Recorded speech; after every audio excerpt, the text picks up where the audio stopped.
যার টাকা আছে, হ্যাঁ, রাত্রিবেলায় যায় দেখবেন ওর ড্রামত তেলও আছে, আছে না নাই? আর যারা ফিলিং স্টেশন দিয়ে রেখেছে, দিনের বেলায় বিক্রি করে যদি 500 লিটার, রাত্রির বেলায় বিক্রি করে 2000 লিটার। ওই যে টাকা আছে, তেল আছে, স্টোর করে রাখে দিচ্ছে, ডবল লাভ করবে। তেলা মাথায় তো তেল লাগতেছে নাকি বলেন? নারিকেল, সরিষা, তিসি, বাদাম, সয়াবিন, সূর্যমুখী, তিলের তেল আর ডিজেল, কেরোসিন, দাওয়াখানা, কবিরাজি, হোমিওপ্যাথিক তেল।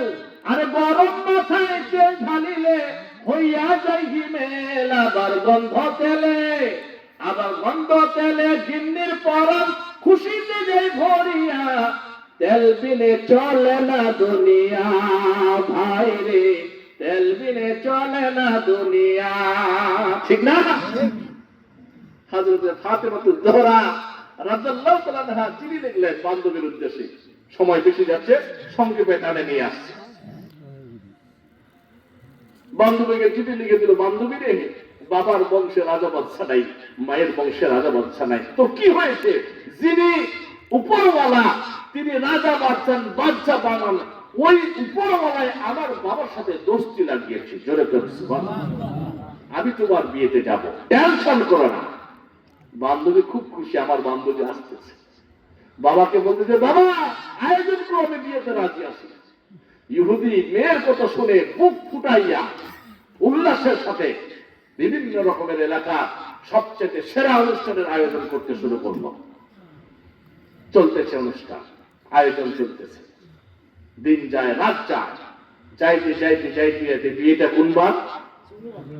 সবাই তো শুক্রবার।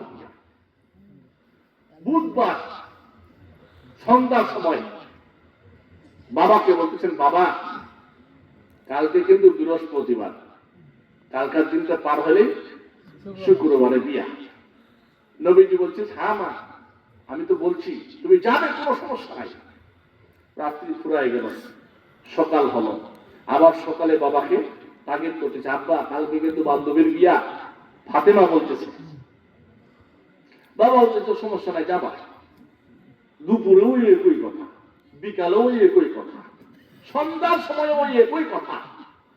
এশার নামাজের পূর্বে বাবাকে বলতেছেন, বাবা কালকে বান্ধবীর বিয়ে। নবীজি বলছে, মা সকাল হলে তুমি রওনা দিয়ে দিবা, কোনো টেনশন নাই, আমি পুরো অনুমতি দিয়ে দিয়েছি। তার মানে আসল রহস্য হচ্ছে এখানে বারবার তাগিদ করতেছে তার বাবাকে, কেন? যে বাবা বান্ধবীর বিয়েতে যাব, আমার তো কোনো কাপড় চোপড় নতুন নাই, বান্ধবীর বিয়েতে যে যাব কোনো তো একটা গিফট নিয়ে যাওয়া লাগবে, ঠিক না? কিন্তু তুমি তো এখনো কোনো বন্দোবস্ত করতেছো না, ব্যবস্থা করতেছো না। কিন্তু মুখ ফুটে এই কথা বলতে পারে না, এই কারণে যে বাবার পকেটের অবস্থা ভালো না। না পারিলাম বাঁচতে আমি, না পারিলাম মরতে, না পারিলাম পিড়িতের ওই সোনার পাখি ধরতে। আমি অকুল ছেড়ে অকুল গেলাম, ঘাটে ঘাটে চোখ রাখিলাম, আশায় আশায় ছিলাম যদি তোমার দেখা পাই। আরেকবার আসিয়া যাও মোরে কান্দায়া, আমি মনের সুখে একবার কাঁদতে চাই। বুধবার গেলাম, বৃহস্পতিবারে গেলাম, বৃহস্পতিবারের রাত্রি পার হইতে পারলে শুক্রবারে চলে আসলাম।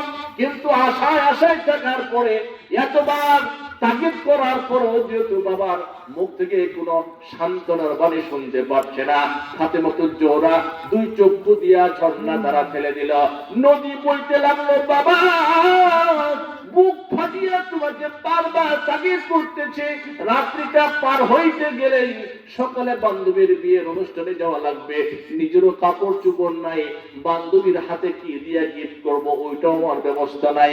বাবা এতবার তাগিদ করার পরও আমি তোমাকে মুখ ফুটে বলতে পারি নাই, কারণ তোমার পকেটের অবস্থা ভালো না। আমি বারবার তাগিদ করতেছি, বাবা যদি ধার ঋণ করিয়া আমার এই বিষয়টা তুমি একটু খেয়াল করতে, তাহলে এতবার তোমাকে তাগিদ করা লাগতো না। ঠিক কিনা? নবীজি কিন্তু বুঝেও না বুঝার ভান করে আছে, বারবার খেয়াল করতেছে আমার মেয়েটা যে বারবার একই কথা বলতেছে, আমি তো আর অবুঝ মানুষ না, সাধারণ মানুষ না। ঠিক না? নবীজি ভালো বুঝে, কিন্তু নিজের